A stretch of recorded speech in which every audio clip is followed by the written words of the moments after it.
it's meant to be, then it will, God willing. God willing. Sky's the limit, and I'm busting out the ceiling. Starting to get to the point where I don't catch feeling. Just counting these millions, I need 100 a show. If you can't pay, it's enough. I would never sell my soul. That's the truth, Lord knows. All I need is good vibes, so I don't trust these hoes. I done lost my bros. That's just how it can go. Came a long way, get it straight. They want the food on my plate. They don't want to see me strive, but want a piece of the plate. All I need is good vibes, and everything will be great. But they rather tell lies. What's going on? What's going on, ladies and gentlemen? Get ready, boys and girls, children of all ages, people, young people, old people, whoever people. Get ready for another spectacular episode of Unpopular Opinion with your host, the one and only GRANxJEFE. How y'all doing today? Today is Thursday, December 6th. It's getting closer to the time where my twins are going to be born. It's going to be a busy time. Christmas is coming. My son's birthday is coming up. We got a lot of things going on in the Unpopular Opinion podcast. Make sure you guys follow me on Instagram and Twitter at GRANxJEFE, GRANxJEFE, all one word. Also follow the Unpopular Opinion podcast on Instagram at unpopular_opinion 2018. Also on Twitter at unpopular 2018 and on Facebook at unpopular opinion 2018, all one word. I recorded an episode for you guys yesterday, but for some reason, all I got is a ringing bell the whole entire time. I have no reason why I did that. I need to upgrade my podcasting equipment, my studio recording equipment. But soon enough, that would happen. Soon enough. But I had a whole show laid out for you guys yesterday. I did about a 32-minute segment yesterday on a lot of stuff. So I'm going to just recover that right now. And also we're going to get into some Thursday night football, obviously, between the Tennessee Titans tonight and the Jacksonville Jaguars.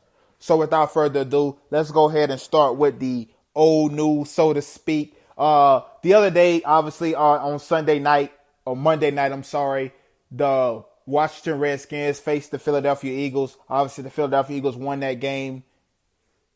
But something else significant happened in that game for the Redskins, and that was that Colt McCoy got hurt. Colt McCoy he fractured his fibula, the same injury that Alex Smith had. And if all the reports is right that I'm reading about Alex Smith right now, just get better.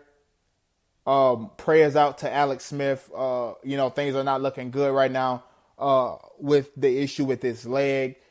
So prayers out to you and your family. Hopefully that you make a speedy recovery. I think this is the last straw for Alex Smith. I think he retires after this. After a pretty good career. With all the pressure of being the number one pick, I think he handled it pretty well. His first, 6 or 7 years in San Francisco, he had a different offensive coordinator every single year.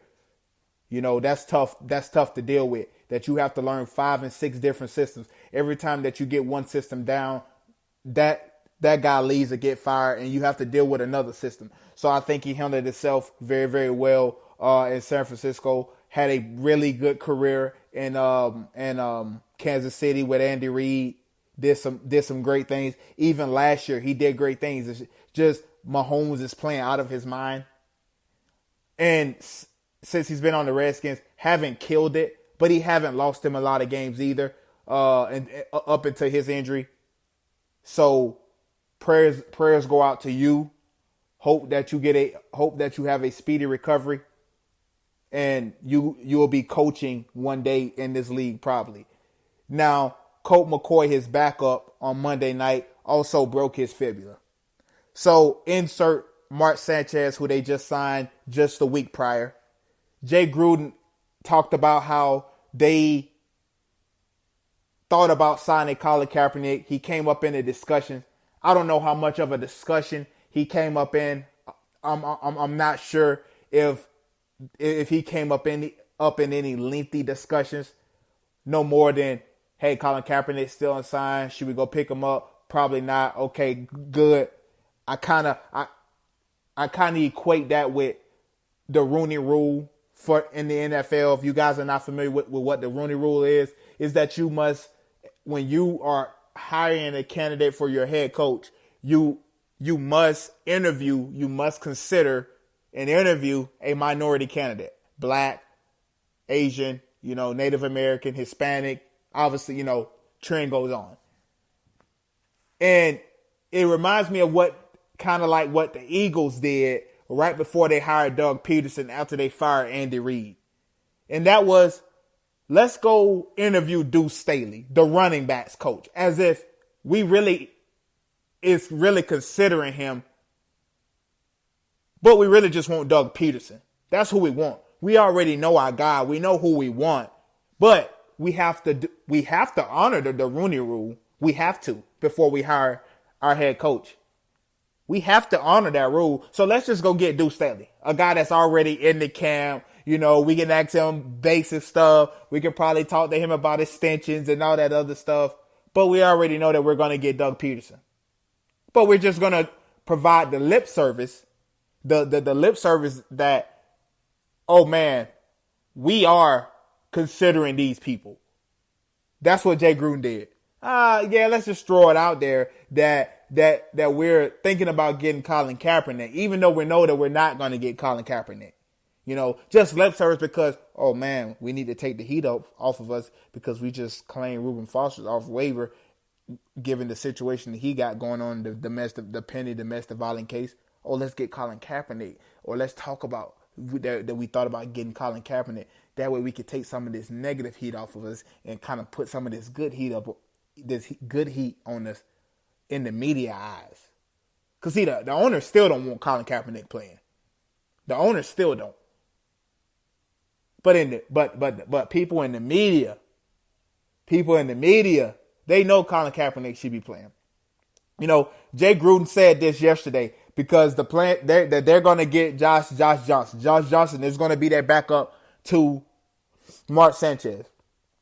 I got no problem with Josh Johnson getting a shot. Do your thing, my guy, which you probably won't, but do your thing. I got no problem with you doing that.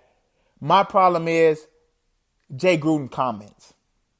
And Jay Gruden said, and I quote, "You want your backup quarterback to have a similar skill set as the guy you have."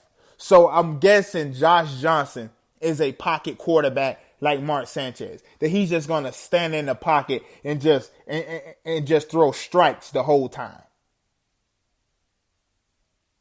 He also said that he would have to change much of his offense. Well, what are you going to do with Josh Johnson?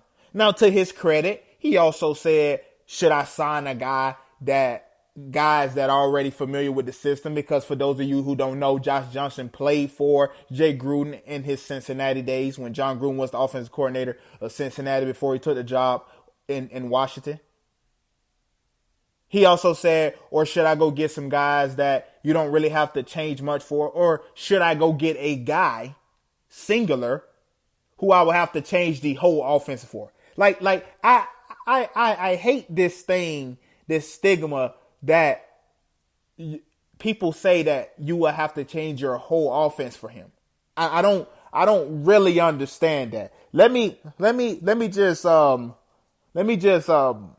point you in the right direction here. Josh Johnson has not thrown a pass since 2011. 2011, he has not thrown a pass. This guy is a career 54% completion percentage guy. And that's only because he had one year where he only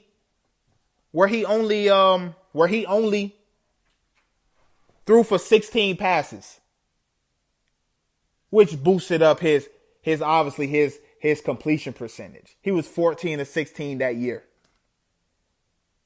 But that's all he threw, 16 passes. And yeah, of course, that's going to boost up your percentage because the lower amount of throws that you take, obviously, the higher your quarterback the completion percentage is going to be. He is 5 touchdowns to 10 interceptions. This guy. 5 touchdowns to 10 interceptions. Colin Kaepernick, career 60% completion guy. 58.9. 72 touchdowns to 30 interceptions.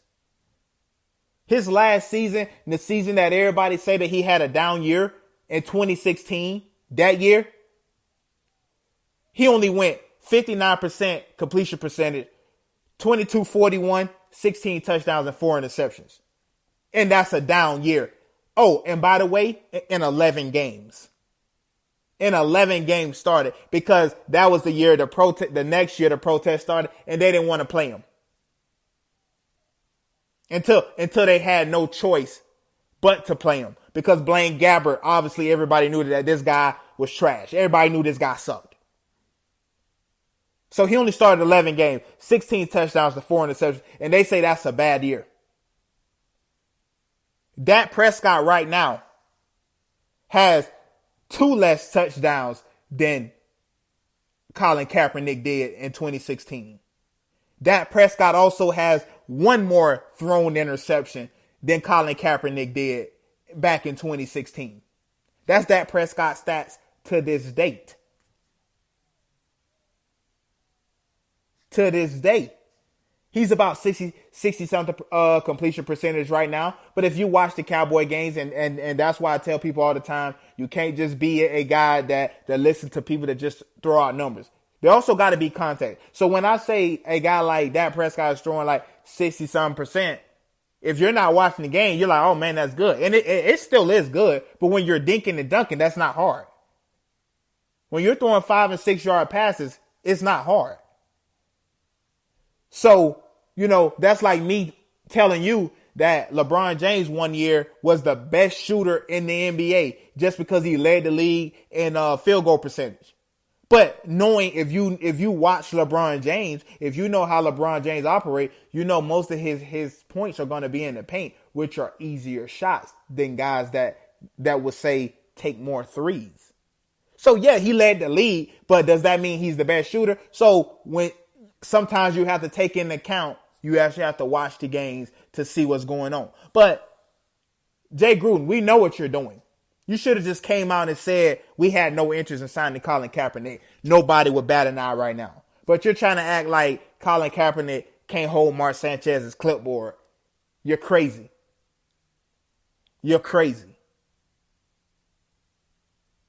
That's your starting quarterback got his job taken, albeit after an injury. But if he was that good, if he was a Tom Brady, if he was a Peyton Manning, if he was a Drew Brees, he'd probably keep that job. And I know people bring up Drew Brees in San Diego with Phillip Rivers. Well, we're talking about a young first-round draft pick over a guy that they thought at the time the injury he had, he wasn't going to come back from.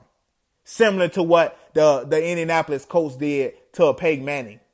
They thought the injury was so bad that he wasn't going to come back, the Peyton Manning that they knew. And they had the young gun and Andrew Luck.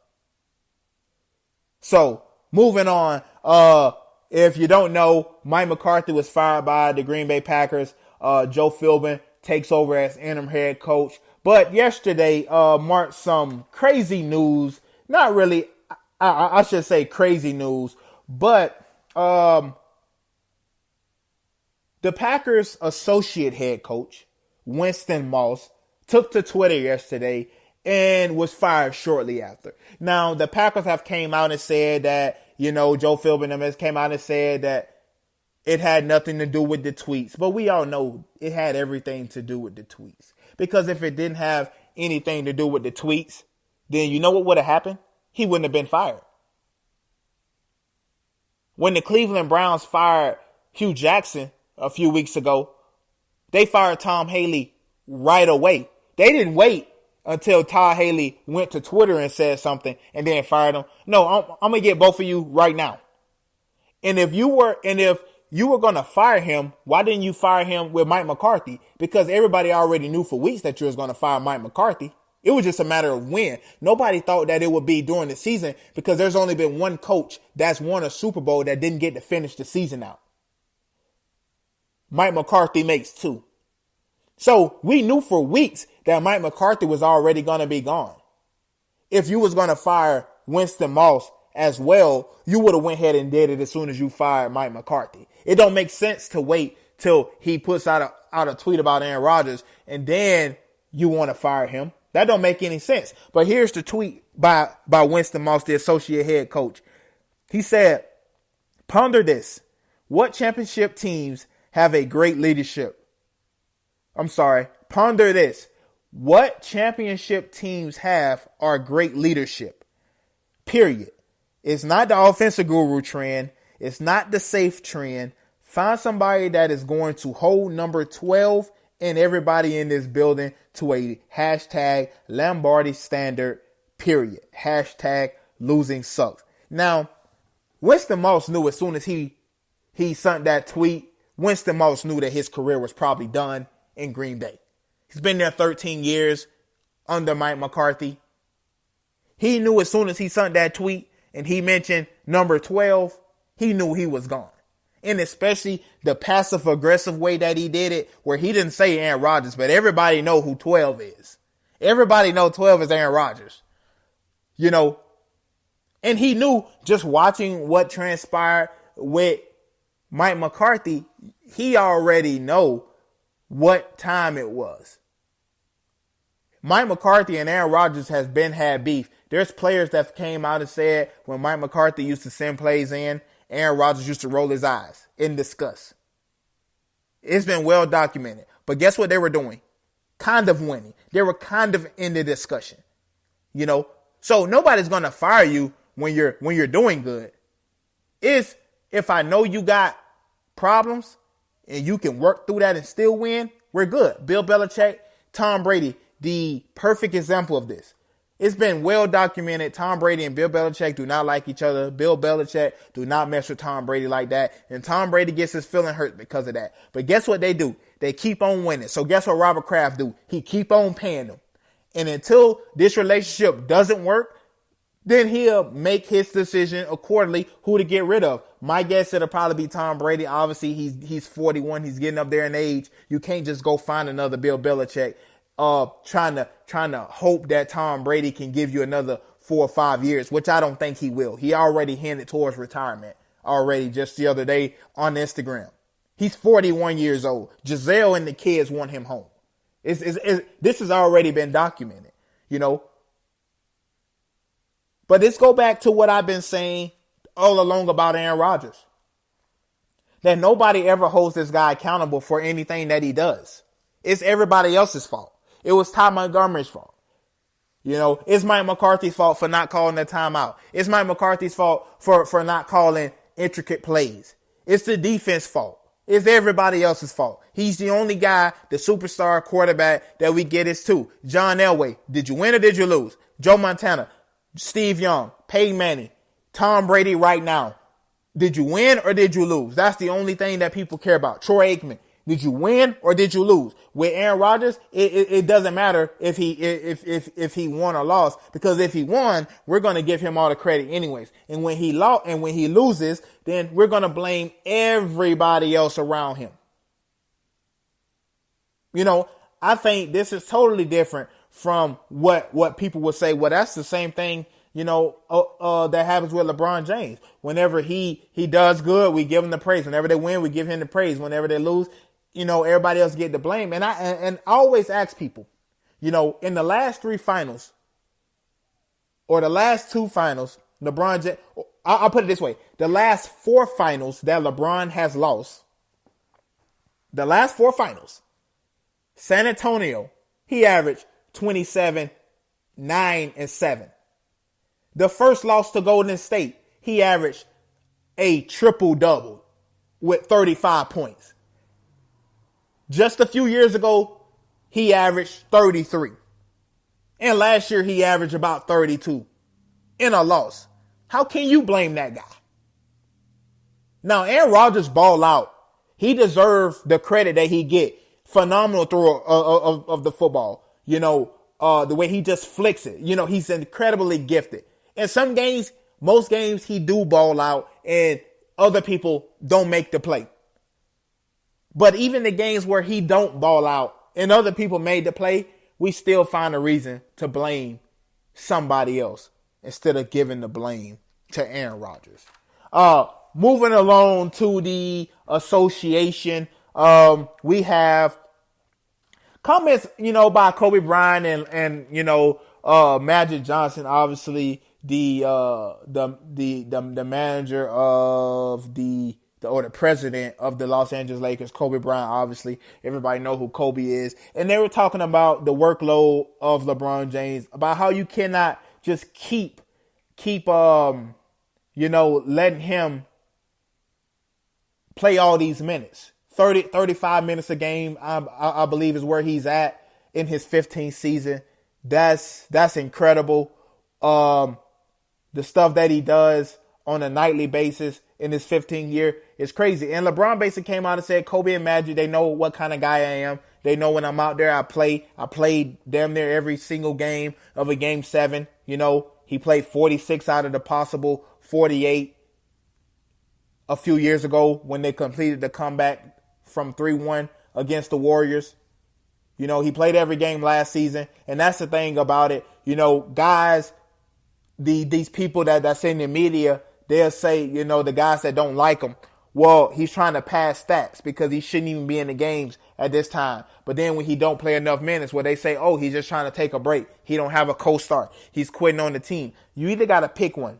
You either going to let him play the minutes and shut up, or let him sit and shut up. One of the two. Because you can't have it both ways. You can't say when he's playing the high minutes, oh, he's just trying to pad his stats. But, when he's taking a break, how can he get tired? He's in tremendous shape. I know he just came to L.A., to be Hollywood. He came out here to be a movie star. He ain't come to play. He ain't got a co-star, so he's quitting. Stop it, okay? Showed you again last night. What does he do? He put up 42 last night. 20 in the fourth. How else are you going to do it? Because you can't depend on the young guys. You can't depend on Ingram, Kuzma, Lonzo, Josh Hart. You can't depend on those guys. Because when he was doing that at the beginning of the season, when he was letting those guys take the shots in the fourth quarter and he was just sitting back, letting them facilitate, that's when they were losing. And people were calling him out. People were saying that he was literally scared to shoot the ball in the fourth quarter. That he was getting carried by a bunch of young guys. And now that he's taking over and doing all this, now he shouldn't be playing all the minutes. Listen, guys, we got to pick one. We got to pick one, okay? We cannot have it both ways. We just can't. It does not work that way. More news about LeBron. Kevin Durant has been in the news talking about LeBron.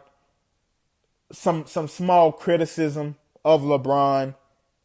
And basically what he said was, it's a toxic environment. I'm going to paraphrase. It's a toxic environment. He can see why guys don't want to go play with LeBron, because it's a toxic environment, because he has fanboys and all these other people, that's backing him up. And now he also went on to say that it's not LeBron's fault why, he also said it's not LeBron's fault why it's like that, but he can understand why guys don't want to go play with LeBron. And LeBron didn't really speak on it. He said, I'm not going to comment. Classic LeBron James, But what this does is it opens the door just a tad bit for Kevin Durant. These rumors that Kevin Durant to LA. Now, who knows, it may happen. That I think the Anthony Davis one is more likely to happen. But what Kevin Durant is doing is he's leaving the door open, because he didn't completely bash LeBron. He just said he can see why guys don't want to do it because of the negative criticism that other people get. Because of some of the guys in the media, the way that they talk about LeBron, the way that they revere LeBron, he's saying he can see why people don't want to go be a part of that. And I can feel that. But then he said, but it's not LeBron's fault. You know, he's not doing it. He's not, saying this stuff. So he's leaving the door open just in case this Draymond Green thing doesn't work out. And he jets over to LA to go show Draymond how much he really needs them. Or how much the Golden State Warriors really need Kevin Durant. Because I asked this question a few weeks ago on Facebook. Because there's no way that I believe this. There's no way that I believe that if Kevin Durant had not joined the Golden State Warriors, that Steph Curry would have 3 titles right now. In my opinion, Steph Curry would only have 1 title right now, and that's the 2015 title. And that title was capped off because, one, every team they played in the playoffs that year, their starting point guard was hurt. And then they get to the finals and LeBron loses, obviously, Kevin Love in the Eastern Conference Final to Boston, and then he loses Kyrie in Game 1, overtime in Game 1, and he didn't have him for the rest of the series. Or else we will be talking differently about that team. Then you lose after being up 3-1 the next year. And then you go get Kevin Durant. So there's no way that I believe without Kevin Durant going there that they would have been in the finals the last 2 years. Especially not last year. No way they beat Houston without Kevin Durant. No way they beat Houston. And then you can afford games in the NBA Finals where Steph, or the Western Conference Finals where Steph is going 11 points, one of 13 or 2 of 13. You can do that. Why? Because you got Kevin Durant. Nobody can convince me that otherwise these guys will have 2 more rings outside of the 2015 ring. I just won't go for it. Moving back to the NFL here. We got a Thursday night game. The Tennessee Titans 6-6 against the 4-8 Jacksonville Jaguars. I think the Tennessee Titans will win this game. I think the Tennessee Titans are the better team. I think Jacksonville, who knows where they at. And I keep saying this about certain teams. I keep saying this about, teams that are going to get rid of their quarterback, but have a pretty good core. And they keep on winning games. Now, I know you can't tell the players that, and I know last week, Jacksonville beating the Colts was kind of unlikely. Because if you would have told me that Andrew Luck would only need to score a touchdown and then they kick the field goal in order for them to win the game, I would take that bet 3 million times out of 12. Because Andrew Luck came into that game riding a eight straight 300-yard passing game, 1 touchdown game. That's what he came into last Sunday with. 8 straight games of at least 1 touchdown and 300 passing yards. So if you told me all he needed was a touchdown and the field goal to win that game, I'm taking that every single day. So last week is not Jacksonville's fault. But you're not going to stay with Blake Bortles. Well, he's not going to be the starter. Cody Kessler is not going to be your starter.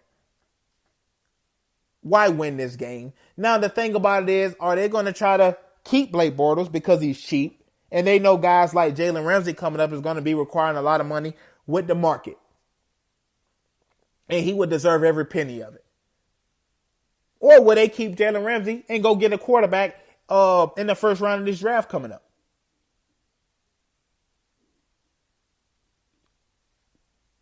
Who knows? Who knows what's going to happen?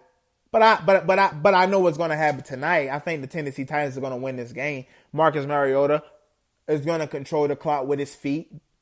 Derrick Henry is going to control the ball on the ground as well. Marcus Mariota is going to lure those cornerbacks to sleep. Jalen Ramsey, AJ Bouye, Barry Church, Ronnie Harrison, all the guys back there in the secondary. Oh, he's running too much. boom, play action pass over the top. I think it's going to be a close game. I don't think it's going to be a blowout. But the Tennessee Titans know what's at stake right now. Mike Vrabel know what's at stake right now. He got championship DNA in his character. He got playoff DNA in his character, winning rings with the Titans. Winning rings with the Patriots. I think he transfers that over to him coaching the Titans tonight. Right now, where they're one game behind the Baltimore Ravens in the AFC playoff for the wild card spot, for that last wild card spot. Ravens at 7-5, but I don't think that's sustainable with a guy like Lamar Jackson. So that AFC, the 6th spot, is wide open for anybody to take. I don't think the Baltimore Ravens is going to be there at the end of the season, because I think teams now are going to start cracking down on Lamar Jackson. He hasn't had a good game yet. He just haven't had a bad game yet.